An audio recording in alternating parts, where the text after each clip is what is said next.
hi, hello, how are you? I'm Pia, and today we're talking about all the books that I want to read this summer.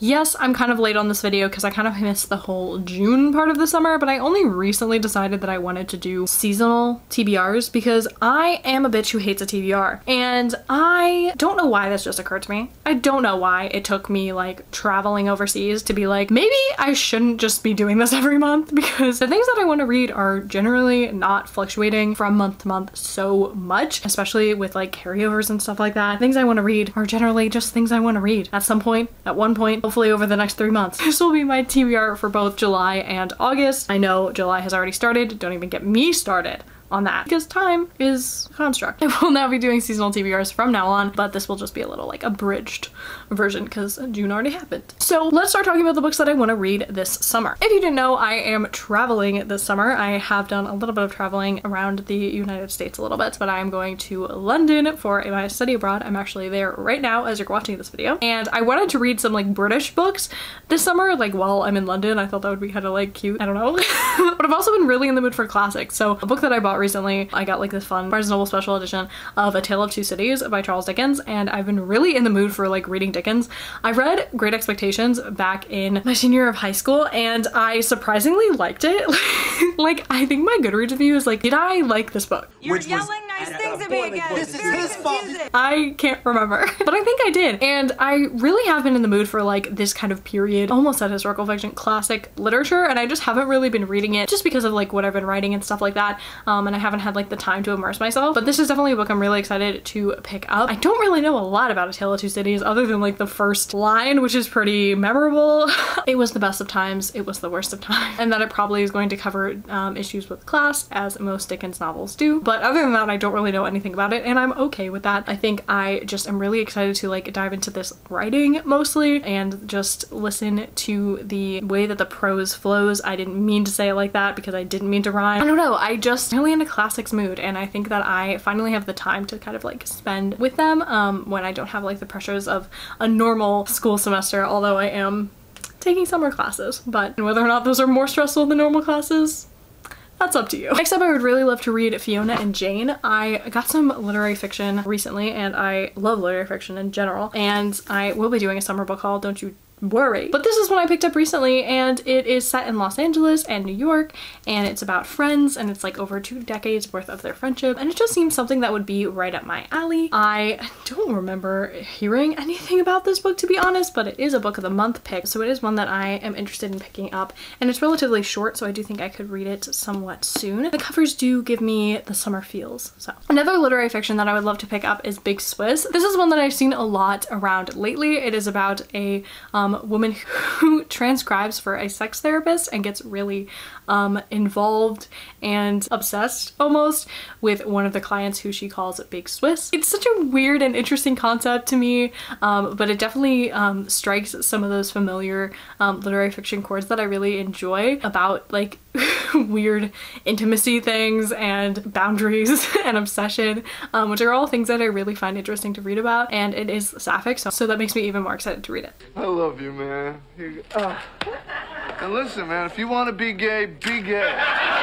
Next up is a book I know nothing about, but I cannot wait to read. Like, it actually like is one of those books I'm like, I could pick this up right now. I could just read it right now. And that is Pizza Girl. Now let me tell you what this is about. Now it's been compared to The Idiot and Convenience Store Woman, which are 2 books that I really want to read. Like, they're on my TBR, but I haven't read yet. So it says it's a wildly original coming-of-age story about a pregnant pizza delivery girl who becomes obsessed with one of her customers. So again, we have this like common thread of obsession, which I really like reading about and find really interesting, and like it feels like this weird kind of quirky backdrop as well. It's set in Los Angeles too, and like there's something about like the driving around Los Angeles, like delivering pizzas, like being pregnant, like stalking one of your like, I don't know, clients. Sounds really fun. Not fun. Sounds really interesting and very like unique and different. And I've been seeing this book again, like popping around some different places, and I think I saw it specifically in a bookstagram post about like short weird fiction, and that is kind of like me in a nutshell. Like, I love short weird fiction, so it's definitely something that has really intrigued me and that I would love to pick up. Another book I would love to read this summer is In the Lives of Puppets by TJ Klune. This book I actually got as an ARC, but I didn't read it. I need to bring back the ARC vlogs because then I'll actually get ones and read them on time, because I cannot do that apparently. That is neither here nor there. The new TJ Klune of, I'm picturing the cover, it's in my head. What is it called? The House in the Cerulean Sea.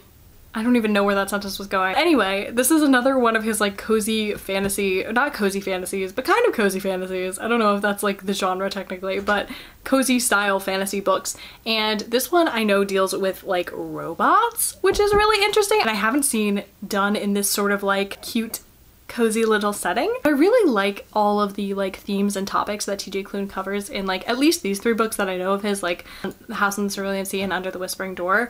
They often tackle things like grief and family and just like what those things mean in life as a whole, and those are all things that, you know, are universal, are always told in such a beautiful like story, and I'm really excited to read this one. Next up, I would like to read Happy Place, because gosh darn it, wait, have I read this? I've started this book and it is so freaking memorable that I couldn't remember if I have finished this book, and I have not, but in my head I had. Okay, haven't finished this book, have started it. Better. I started this during my readathon, Summerland, and I didn't finish it, but it is like, I'm back and forth with it because I kind of hate it and I kind of love it, and I think I need to finish it to like solidify where I'm landing on that, or if it's just gonna be somewhere in the middle. I didn't love Book Lovers like a lot of people did, and I love Beach Read and People We Meet on Vacation a lot more, but this one, it just like... I'm fine. I'm fine.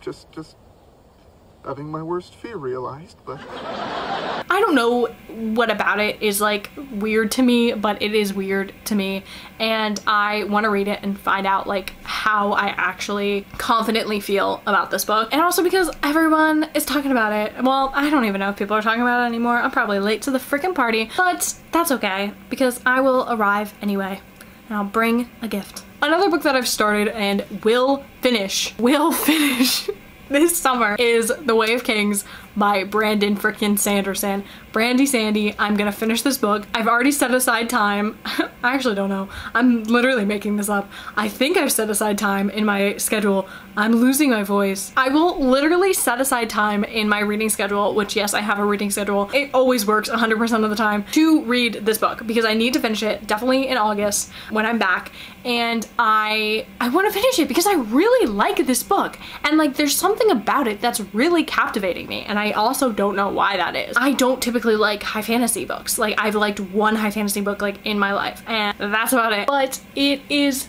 really good. Like I see it, I get the like pull of Brandon Sanderson, and I think I just need to fully finish this book and say I have finished it, and it will be the longest freaking book I've ever finished in my life, but then it will be done and I can move on with my life. Another book that I got an ARC of that I probably won't read before it comes out is Family Lore. This is a book that I've mentioned in the TBR before. This is by Elizabeth Acevedo. It is her first adult book. I haven't like officially started it. I think I've read like the first couple of pages just to like see what it was about, but it's about a curse, a family curse, and gosh darn it do I love a curse. Stop it. Shut your mouth. Because what you're saying is beautiful. I love a curse. I love the vibes of the book so far. It's really like light, magical realism, and like family lore. Oh my god, that's what it's called. It's giving that vibe, and it's definitely something that I'm really intrigued about. So far, I have noticed that there are like a lot of characters, huge cast of characters, so that's something that like I want to make sure I'm like taking my time with the book when I do sit down to read it. But other than that, I am really excited on getting started with it and reading how Elizabeth Acevedo's work translates into adult. Another book that I would like to read is a recent purchase, and that is Ona Out of Order. This is a book that I got from a local little library, and this is about a woman who is like, ever since she's 19, she has never like experienced the actual year that she is in life in the year that she's living it. So when she's 19, she's like actually in the life of her 32-year-old self. The next year she's in the body of her 64-year-old self, and so on and so forth, and it changes every year. This book just like intrigues me to no end. Like I don't know if you'll like solve why exactly this is happening, but it just feels like such an interesting concept, such a like fun thing to sort out of being like this mental age versus like your physical age and your presence and stuff like that, which I think is something that like as people are aging, like I'm 20, so I don't know if I can entirely relate to that, but I think it's something that like as we age, like we think about it a lot more, how old you feel you are versus how old you are. Age is only a number, my friends. It does seem like it's kind of exploring that kind of vibe. This is written by an Emerson graduate, and I go to Emerson and am in the program that this author went to, so I'm excited to read it. Then we have Shy. This is a memoir that I really would like to pick up. I know it has to do with a Broadway writer, and I love me some Broadway, and I love me a memoir. This is one that I have on audio, and I was gifted the book, and I don't have it currently with me. Then I would like to read Uncommon Type by Tom Hanks. Now I know Tom Hanks recently came out with a fiction book, but this is a book about typewriters, and I think typewriters are neat. And I don't know really what this book is doing, but I think it's kind of funny. I know my mom owns this book, and I don't know if she's read it, but I think it's like, I don't know, it's like so random. And sometimes I want to read something that's so random and just pull it off the shelf and be like, what are you? What purpose do you serve? And this is one of those books. So I really would like to read it. It's also helping me research my book, which I can't tell you why that is, but you'll find out maybe one day. And then lastly, for my summer TBR, I would like to read Mr. Salary. These are 2 short stories. Is it actually called Mr. Salary, or is it called Mr. Salary and something else? I actually have no idea, but it's a bind-up of 2 short stories by Sally Rooney, and I would like to just like complete my Sally Rooney backlist, backlog, title, catalog, everything, because I'm a Sally Rooney girly through and through. And I have just been missing being torn to shreds by Sally Rooney and her lack of quotations. I really would like to just like read all of her work, to be honest, and especially since I am reading so much literary fiction, she is kind of my go-to for things like that, and someone I can compare how much I like her versus other people because I know her so well. But anyway, that is all for this summer TBR. Let me know what you're looking forward to reading this summer, and I hope you enjoyed this video. Make sure to like and subscribe to all the things, and I will see you in my next video. Bye!